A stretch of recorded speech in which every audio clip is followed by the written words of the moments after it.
प्रिय श्रोते हो, आजचा आपला नामाची महिमा शृंखलेचा 7वा उपाख्यान विषय आहे नामाचे प्रेम येण्यासाठी तळमळ हवी. हे एक अत्यंत सूक्ष्म पण खोल आध्यात्मिक सत्य आहे. नामस्मरण हे केवळ जप नाही, तर आत्म्याचा परमात्म्याकडे जाणारा प्रेममय प्रवास आहे. आणि हा प्रवासाची सुरुवात होते तळमळीपासून. आपण नाम घेतो, पण त्या नामात जर प्रेम नाही, ओढ नाही, तर ते फक्त शब्दांचा उच्चार राहतो. संत तुकाराम महाराज म्हणतात, ज्यासी नामाची लागली आस, तोची साचो भक्त खास. म्हणजे नामाच्या आसक्तीशिवाय, नाम प्रेमाशिवाय खरी भक्ती होत नाही. देवाचं नाम घेणं सोपं आहे, पण त्या नामावर प्रेम जडणं ही कृपा आहे. ही कृपा आपल्यावर तेव्हाच होते जेव्हा अंतःकरणात खरी तळमळ निर्माण होते. तळमळ म्हणजे ती ओढ, ती आतली आस, ती व्याकुळता जी भक्ताला देवापर्यंत घेऊन जाते. आपण पाण्याशिवाय जगू शकत नाही, तशीच भक्ताची अवस्था होते जेव्हा त्याला नामाशिवाय राहवत नाही. नाम घेतल्याशिवाय त्याला समाधानच मिळत नाही. हीच ती तळमळ जी नामप्रेमाचा पाया आहे. जसा चातक पक्षी फक्त स्वातीच्या पावसाचीच वाट पाहतो, तसा खरा साधक फक्त नामाच्या अनुभवाचीच वाट पाहतो. तो जगात वावरतो, पण त्याचं मन नामात असतं. त्याच्या ओठांवर नाम असतं आणि हृदयात तीच गोड तळमळ असते. कधी येईल त्या नामात माझा प्रभू भेटायला. संत ज्ञानेश्वर महाराज म्हणतात, तळमळविण नाम नाही फळे. अर्थात अंतःकरणात ओढ नसली तर नामाचा जपही निष्फळ ठरतो. तळमळ म्हणजे साधनेला लागणारा प्राण.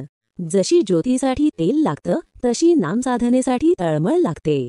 जेव्हा आपण नाम घेतो पण मन इतरत्र असतं, तेव्हा त्या नामाचा स्पर्श होत नाही.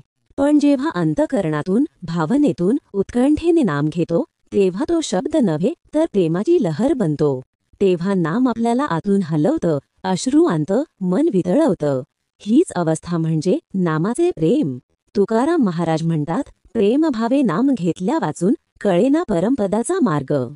नाम प्रेमाने घेतलं की ते नाम आपल्याला देवाजवळ नेणारं साधन राहत नाही, तेच देवस्वरूप होतं. नाम घेताना मनात भक्तिभाव, नम्रता आणि तळमळ जागवली की नामात प्रेम फुलतं. तळमळ निर्माण कशी करायची? सर्वप्रथम आपण आपल्या मनाला हे स्मरण करायला हवं की ह्या जगातलं काहीही शाश्वत नाही. प्रत्येक गोष्ट नाशवान आहे. जेव्हा आपण हे खोलवर जाणतो, तेव्हा मन देवाच्या नावाकडे ओढलं जातं. देवच खरा, नामच शाश्वत ही जाणीव जेव्हा ठसते, तेव्हा तळमळ जागते. तळमळ ही मागून येत नाही, ती जागवावी लागते. देवाला सतत हाक द्यावी लागते.